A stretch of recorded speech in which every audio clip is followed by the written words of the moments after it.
دنیا ہمارے اس پروٹیسٹ کے ذریعے یہ جانتی ہے، ورنہ خدا کی قسم جیسے حالات سمجھ میں آ رہے تھے پڑھنے کے بعد کہ ان لوگوں کا ٹارگٹ یہ تھا کہ رسول اللہ کے روزوں کو بھی شہید کر دیا جائے، شہید کر دیا. اور اگر یہ پروٹیسٹ، یہ احتجاج نہ ہوتے تو شاید یہ ہو چکا ہوتا کہ جیسے ائمہ علیہ السلام کے روزوں کو شہید کیا گیا، ویسے ہی رسول کے ان کا مشن یہی تھا اور ہے بھی آج تک کہ کیسے ہماری پہنچ وہاں تک ہو جائے. یہ میں اپنی طرف سے نہیں کہہ رہا ہوں، ہمارے جاننے والے اہل سنت کے بہت بڑے عالم ہیں، انہوں نے یہ بات کہی کہ ان لوگوں کا مشن تو یہاں تک تھا. مگر عزیزان محترم، اب جو بات کہنا چاہتا ہوں بزرگوں سے نہیں، اپنے نوجوان بھائیوں سے. اے میرے بھائیوں، حالات ایسے ہیں کہ پیشن گوئیوں سے سمجھ میں آ رہا ہے، جو پیشن گوئیاں کی گئی ہیں کہ امام زمانہ کا ظہور علیہ السلام کا ظہور جلد سے جلد ہونے والا ہے. ہمیں اپنے آپ کو سنوارنا ہوگا، اپنے آپ کو علم کے میدان میں آگے بڑھانا ہوگا. میں آپ سے سوال کرتا ہوں، یہ بتاؤ، آج میں اپنے سے پوچھتا ہوں، عرفان یہ بتاؤ، امام اگر آج آ جائے تو تم کس کام کے ہو؟ تمہاری تقریر اب جب امام آ جائیں گے تو تمہاری تقریر کس کام کی؟ تمہارے لیکچر کس کام کے؟ تمہارا لکھنا کس کام کا جب امام آ جائیں گے؟ تو میں تو چلا گیا پیچھے، لیکن اے میرے جوانوں، اے میرے نوجوانوں، تمہارے شانوں پہ بڑی ذمہ داریاں ہیں. دوڑ جاؤ علم کے میدان میں، بغیر پاور کے کچھ نہیں کر سکتے. دنیا بھر میں کتنے مسلمان ہیں؟ سب سے زیادہ اگر کوئی ہے تو مسلمان، مگر اس کے باوجود بھی فاقہ ہمارے یہاں ہے، غربت ہمارے یہاں ہے، مجبور ہم ہیں. ہماری آواز کا دائرہ کہاں تک ہے یہ ہر انسان سمجھ سکتا ہے. دائرہ تبھی بڑھے گا، آواز میں زور تبھی آئے گا جب ہمارے پاس علم ہوگا، جب اقتدار ہوگا. میں آپ کو مثال دیتا ہوں، آج عراق میں آپ جاتے ہیں، کھل کر کے گریا کرتے ہیں، ماتم کرتے ہیں، نوحہ کیوں؟ اس لیے کہ وہاں ہمارے لوگ ہیں، یعنی ہماری حکومت ہے. ایران میں ہماری حکومت ہے، ہم لوگوں کی حکومت ہے. تو جب حکومت ہو، جب پاور ہوتا ہے، جب طاقت ہو، جب دولت ہو، جب پیسہ ہو، تب بہت کچھ ہو سکتا ہے. لیکن اگر کچھ نہ ہو تو خالی احتجاج کر کے ہم بیٹھ سکتے ہیں. ہم یہی کہہ سکتے ہیں ہمارا نام آگ بجھانے والوں میں ہوگا، لگانے والوں میں نہیں. کب تک یہ کہیے گا؟ کہتے رہیے. دیکھیے غلط میسج نہ جائے، کہتے رہیے، مگر اسی کے ساتھ ساتھ علمی میدان میں ہمیں اتنا آگے بڑھنا پڑے گا کہ اگر ہم آواز اٹھائیں اپنے کسی بھی ملک سے، ہندوستان ہو، پاکستان ہو، بنگلہ دیش ہو، جہاں بھی آپ ہوں، جاپان ہو، جو بھی ملک ہو، وہاں اگر کوئی بندہ اٹھ کر کے آواز اٹھائے اپنی، تو وہ آواز وہاں کی سرکار تک جائے، اور وہ سرکار پھر اس پر پریشر ڈالے کہ بھائی یہ ہے مسلمانوں کا اتنی بڑی مقدس چیز کو شہید کر دیا گیا، اس کی تعمیر ہونا چاہیے. آواز میں دم تب آئے گا جب نالج، جب علم ہوگا. بغیر اس کے کوئی کام ہونے والا نہیں ہے. تو ہمیں احتجاج اس لیے بھی کرنا ہے کہ کہیں یہ چور، یہ ڈاکو، یہ اچکے لوگ یہ نہ سمجھے کہ ہم سو رہے ہیں اور ہم کو لوٹ لیا جائے. جی نہیں، ہر دور میں ہم جاگتے رہے ہیں، ہم نے قربانیاں دی ہیں، ہمارے لہو بہے ہیں، ہم لوگ شہید ہوئے ہیں. ہم موت سے ڈرتے نہیں ہیں. مگر اپنے جوانوں سے پھر سے گزارش کر رہا ہوں، پڑھ جاؤ، لکھ جاؤ، ٹاپ کرو. اس علی کے ماننے والے ہو جو کہتا تھا جو پوچھنا ہے پوچھ لو.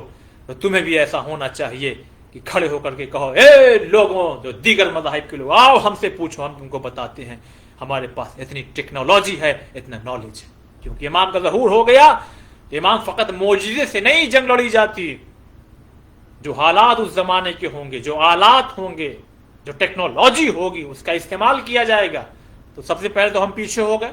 ہماری تقریر کا کوئی شاید کام نہ آئے، ہمارے لکھنے کا کوئی کام نہ آئے. اس زمانے میں جو ٹیکنالوجی ہوگی، جو سائنٹسٹ ہوں گے، جو علماء ہوں گے، جید علماء، جو ہر فیلڈ کے ماہر لوگ ہوں گے، ان کو بلایا جائے گا. تو کہیں ایسا نہ ہو کہ جب بلایا جائے تو ہماری قوم کا سر جھکا ہوا ہو اور امام بلا رہے ہوں. کوئی ہے، کوئی ہے، کوئی ہے. وہ کربلا کی آواز، کہیں ایسا نہ ہو کہ ہمارا زمانے کا امام بھی آواز دے. کوئی ہے جو اس فیلڈ کا ماہر ہو تو ہماری قوم کا سر جھکا ہوا ہو.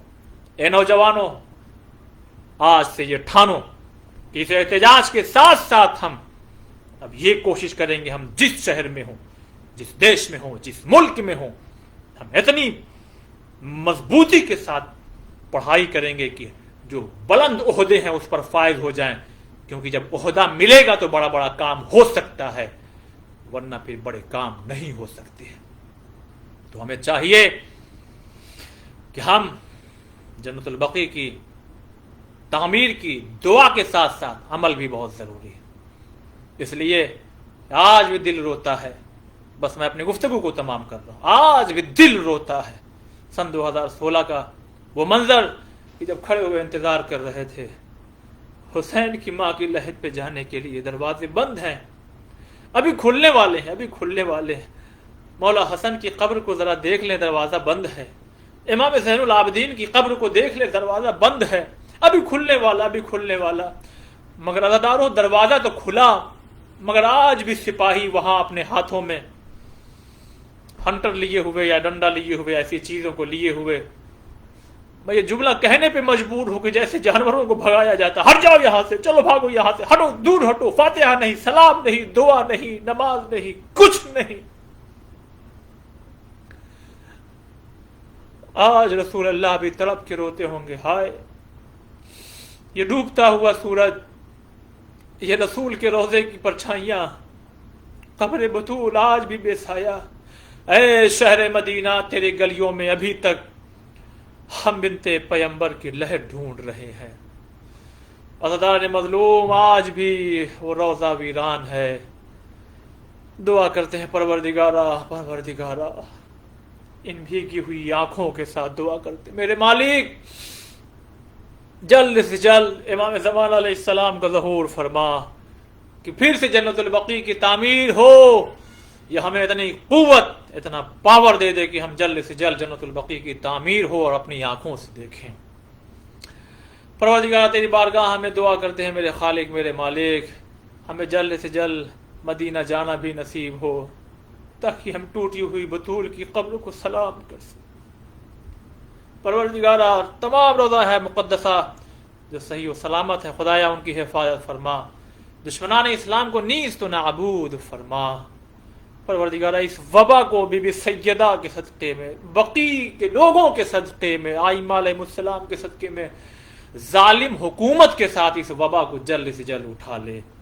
پروردگارہ، تیری بارگاہ میں دعا کر دے میرے مالک، اس ٹوٹے ہوئے دل کے ساتھ، اے خالق، آج ہم چھت کے نیچے زندگی گزارتے ہیں، بڑے اطمینان اور سکون سے سوتے ہیں، مگر آج رسول کی بطول کی قبر بے سایہ ہے۔ پروردگار، جلد سے جلد ہماری آنکھیں وہاں روضہ بنا ہوا دیکھیں۔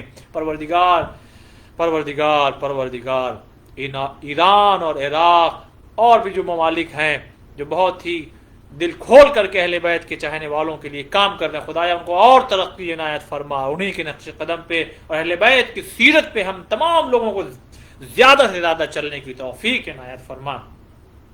جو بیمار ہیں ان کو، تمام لوگوں کو شفا یابی عنایت فرما، اور دعا کرتے ہیں میرے مالک، میرے خالق، پھر سے امام حجت امام زمان علیہ السلام کا جلد سے جلد ظہور فرما، اور ہم تمام لوگوں کو اس لائق بنا، اس قابل بنا کہ ان کے ناصروں میں، ان کے مددگاروں میں ہمارا شمار ہو سکے۔ ربنا تقبل منا انک انت السمیع العلیم۔